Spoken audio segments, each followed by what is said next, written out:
Hola amigos, amigas, miembros de la Iglesia Piedra Viva. Estamos viviendo tiempos calurosos, pero también estamos viviendo tiempos muy difíciles. Pero creo que con la ayuda de Dios vamos a poder salir adelante y todo va a ser mucho mejor.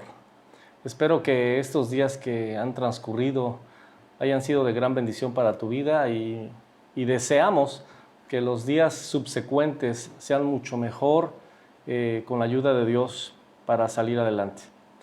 Recientemente estuve leyendo una porción bíblica que me llamó mucho la atención. Voy a leerles esta porción bíblica para que podamos entender un poquito la reflexión de este día. Lo encontramos en el primer libro de Samuel, capítulo 23, versículo número 15. Lo voy a leer para que podamos entenderlo. Dice la palabra: viendo pues David que Saúl había salido en busca de su vida, se estuvo en Orés, en el desierto de Zif. Entonces se levantó Jonatán, hijo de Saúl, y vino a David a Orés, y fortaleció su mano en Dios.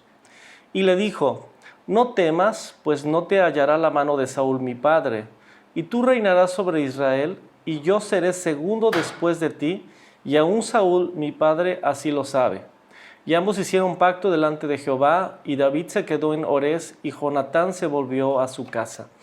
La palabra que a mí me interesa y que me llamó mucho la atención después de este diálogo que tuvo el hijo del rey, que se llamado Jonatán, con el sucesor de Saúl, el que sería posteriormente el rey David, en una plática que ellos tuvieron, lo que acabamos de leer es de que, en pocas palabras, Jonatán le está diciendo que él iba a ser el segundo, no iba a ser el primero.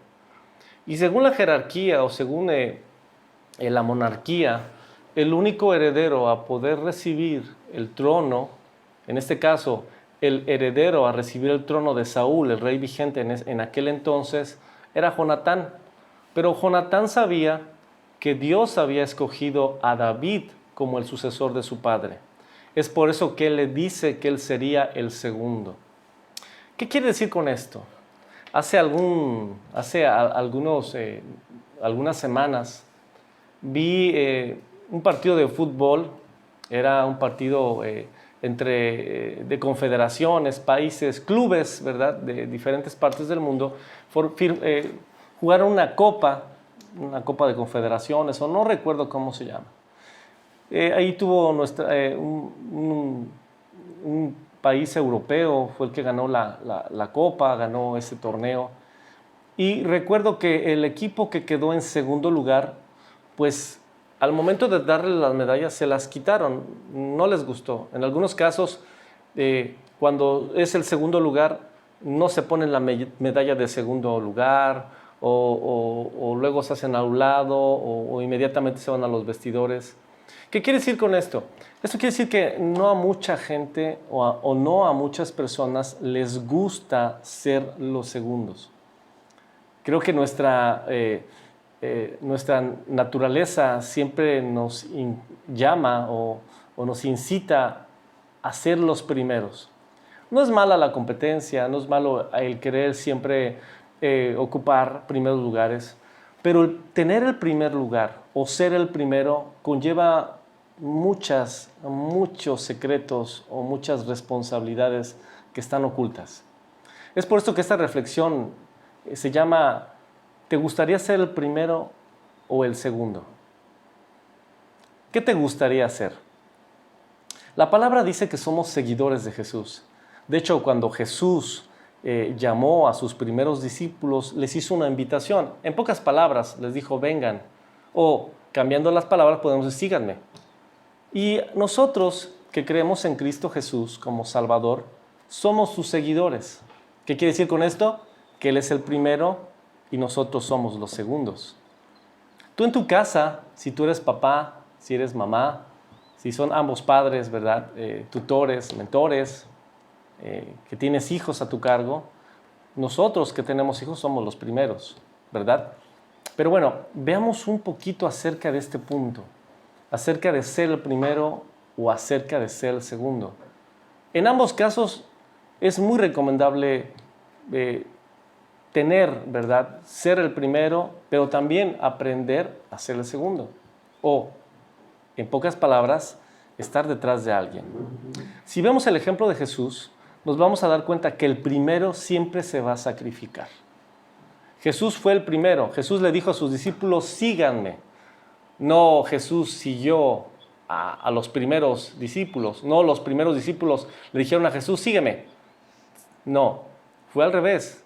Jesús, como dice la palabra, es la cabeza, ¿verdad?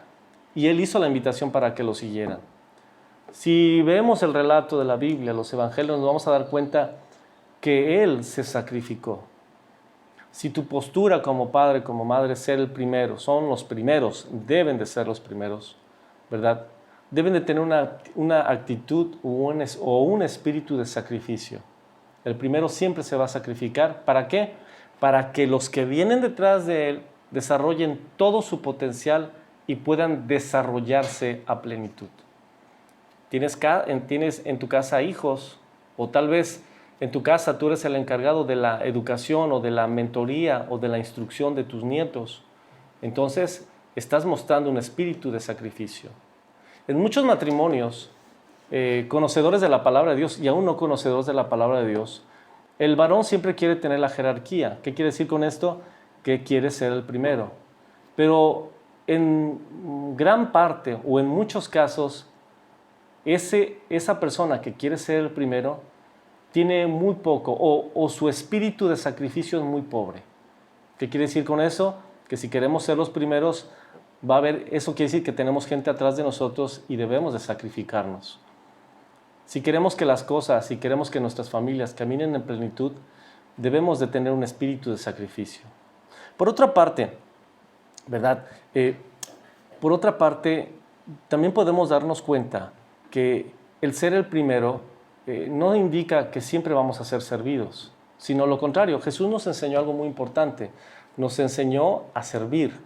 Él vino a servir.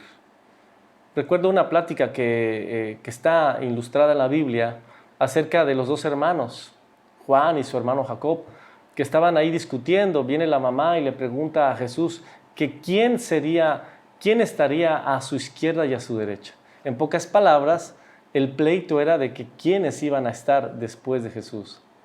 Jesús les da una regañiza y en pocas palabras, la instrucción que debemos de aprender es de que el primero siempre se va a sacrificar por los que vienen detrás de él. En este caso, si tienes tu familia, o en otro de los casos, si eres jefe, si eres supervisor, si eres encargado, si eres el líder de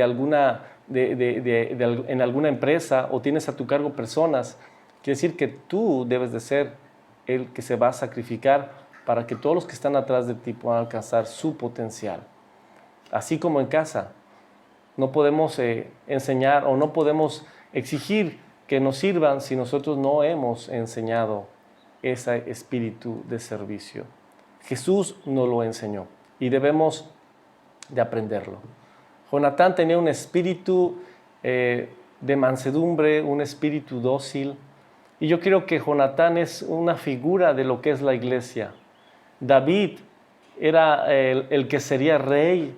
Y en pocas palabras, Jonatán le dijo a David, me voy a despojar de mi posible título para que tú lo tomes con toda la libertad. No vas a tener problemas conmigo, tú vas a ser el rey y yo voy a ser el segundo después de ti. ¡Qué hermoso espíritu! Y en ese mismo espíritu no únicamente debemos de estar en nuestras familias o en alguna área de liderazgo que tengamos, sino nuestra actitud con Dios, nuestra actitud con Jesús. Recordemos que Él es el primero, es la cabeza. ¿Qué quiere decir con esto? Que somos sus seguidores y que Él se sacrificó para darnos vida y vida eterna. Aprendamos de la actitud de Jonatán y recordemos que en algunos casos somos los primeros, pero en algunos otros casos o en algunas otras áreas o círculos de nuestra vida somos los segundos. Los que tenemos algún jefe como cabeza, quiere decir que somos los segundos. Ellos son los primeros y nosotros somos los segundos. Y debemos de aprender a poder transitar y a vivir en la vida con esas dos esferas o en esos dos círculos de nuestra existencia. En algunos casos somos los primeros y en algunos otros casos somos los segundos. Aprendamos del ejemplo de Jonatán, que fue muy dócil. En un versículo bíblico también encontramos algo muy interesante. encontramos que nosotros debemos de menguar para que Cristo pueda aumentar o pueda ser mucho más grande. Recordemos que Él es el primero y primero cuenta Él. Él es el primero que cuenta. ¿Por qué? Porque ya nos lo demostró. ¿Cómo? Sacrificándose, yendo a la cruz, muriendo por nuestros pecados y otorgándonos perdón, salvación y vida eterna. Reflexionemos en esto y yo te invito a que leas esta escritura, que la medites con profundidad y veas qué espíritu tan dócil tuvo este Jonatán y también aprendamos mucho acerca de la vida de David.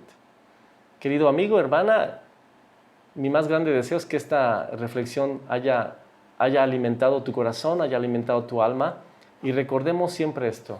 En algunas partes vamos a ser los primeros y en algunas otras áreas vamos a ser los segundos. Hay que aprender a lidiar con ambos.